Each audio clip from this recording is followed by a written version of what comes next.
divorced for love, but betrayed by lust. The woman who fought back. The morning sun rose slowly over the red dust of the Maasai village. Thin wisps of smoke drifted from the cooking fires as women moved silently between huts, carrying clay pots balanced carefully on their heads. The goats stirred and the children laughed, their bare feet brushing the earth as they ran through the narrow paths that twisted between the homesteads. The air smelled of wet grass and burning wood. In the center of the village, Ayana knelt by the well, drawing water in the heavy clay jars. Her movements were calm and deliberate, the rhythm of years spent in this life. She could feel the weight of the village watching, not in judgment, but in quiet recognition of her place here. She had lived all her 28 years within these red soil paths. Every face, every voice, every stone held memory. Her husband, Lekuta, had gone to the cattle fields before dawn. The young man's laughter had once rung through the homestead like the songs of the birds. Now he carried himself differently, with a restless look in his eyes, a spark that did not belong to the village. The whispers began when the city woman arrived from Nairobi. No one had seen her approach the village,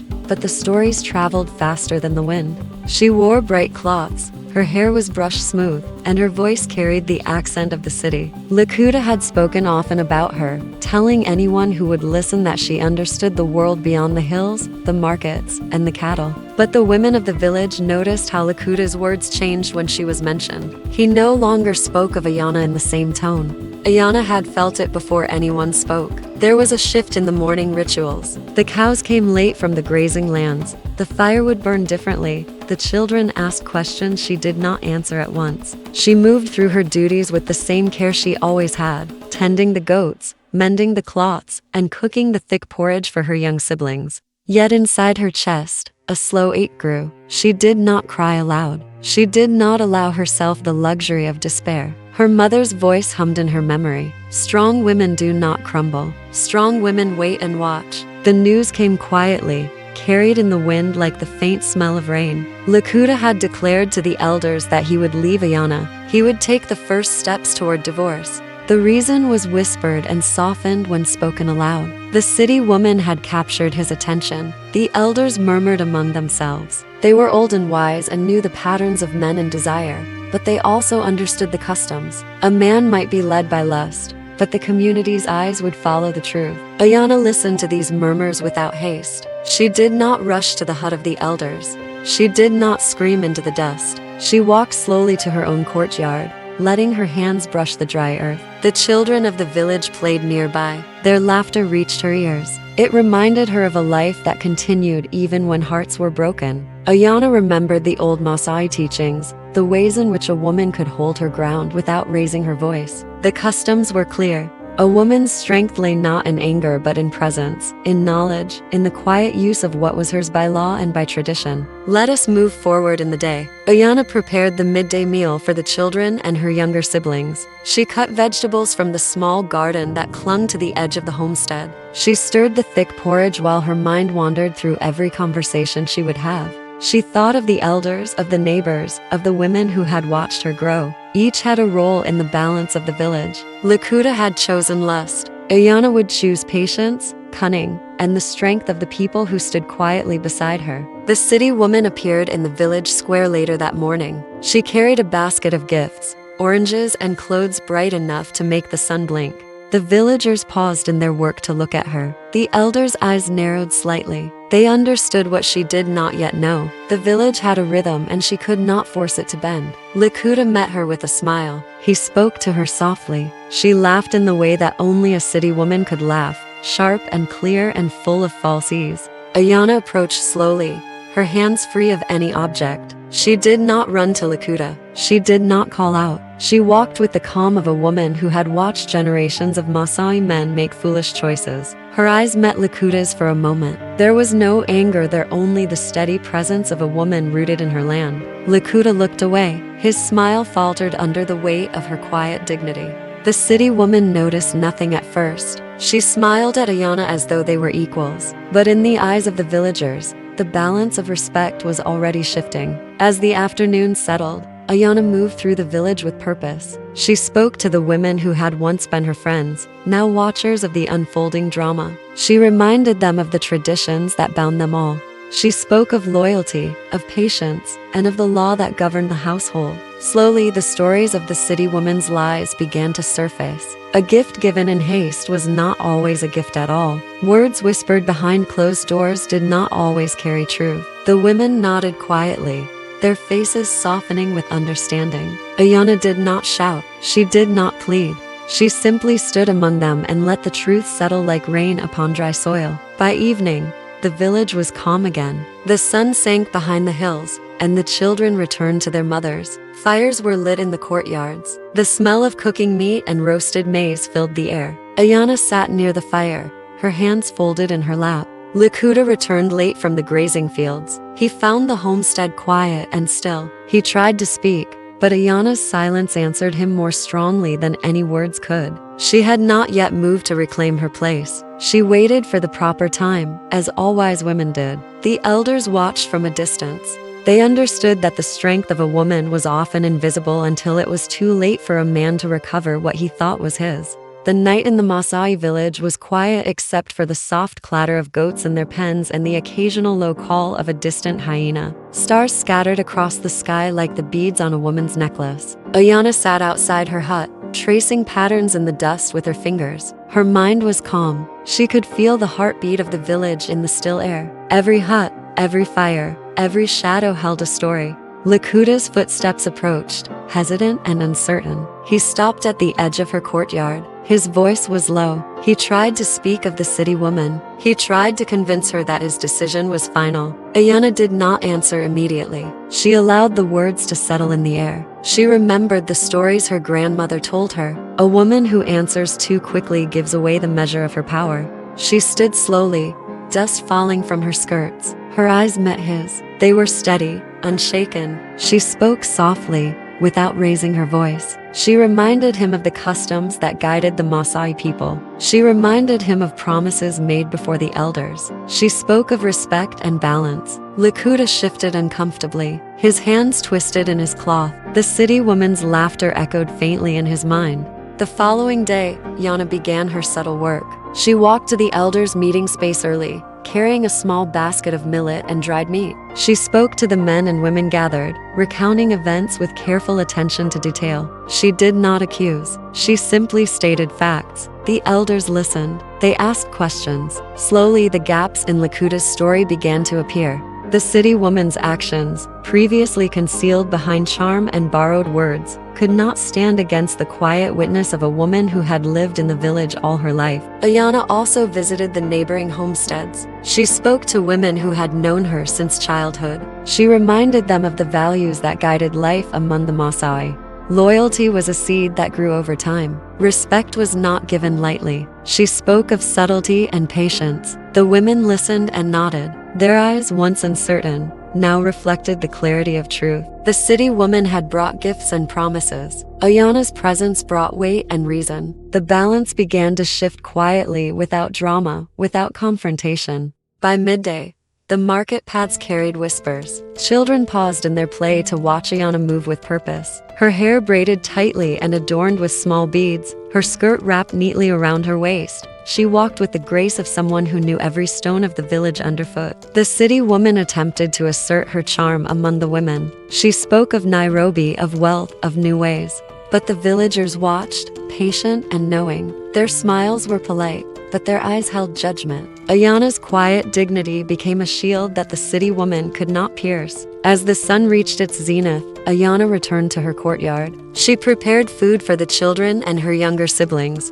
She hummed a soft song, one her mother had taught her. As the women of the village observed her actions, the small routines that revealed her strength. Lekuta came to the courtyard again. This time he spoke with more urgency. His words stumbled. Ayana listened without interruption. She let him speak. When he finished, she reminded him of the importance of trust. She spoke of the law of the elders. She spoke of the eyes of the community. Lekuta's gaze fell to the ground. He realized, perhaps for the first time, that the choice he had made might not be easily reversed. Let us move forward in the day. Ayana began to gather evidence of the city woman's inconsistencies. She spoke to those who had seen her actions in the village. Small gifts returned, false stories whispered, promises made and broken. All of it collected quietly in the minds of the elders and the women. Each small truth added weight to the growing understanding that Lekuta's choice was based on fleeting desire rather than wisdom or reason. The city woman had relied on charm and novelty.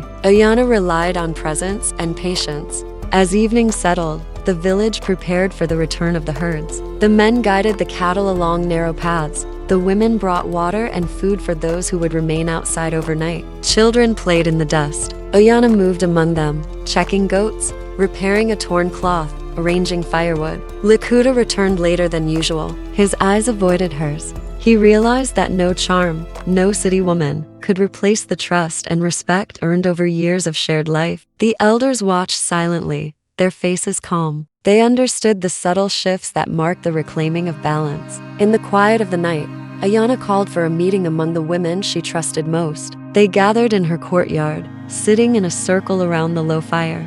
She spoke clearly, recounting the actions of the city woman without bitterness. She spoke of customs, of the law, of the proper conduct expected in the village. The women listened and contributed, sharing what they had seen. Slowly, the truth formed a tapestry that could not be denied. The city woman's lies, once hidden behind novelty, were now exposed by the careful patience of a woman who understood the rhythm of village life. By the time the stars were bright overhead, the village had returned to calm. Fires burned in each courtyard. The children slept quietly. The goats rested in their pens. Ayana sat by her hut, her hands folded. She had not yet spoken to Lekuta about the next steps. She waited. Patience was her ally. Every day she had learned that power did not need to be loud. It needed only to be constant. The elders had begun to see the truth.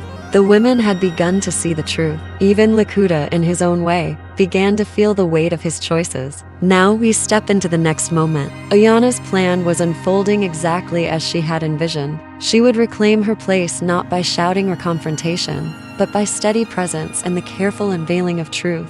Every word she spoke, every act she performed, reminded the village of the life she had built, the trust she had earned, and the respect she carried quietly in her hands. The city woman would learn that charm could not replace patience. Lekuta would learn that lust could not undo the ties that bound them all together. And the village would witness a woman standing tall, rooted in the red soil, unshaken and serene, guiding the balance back to where it belonged.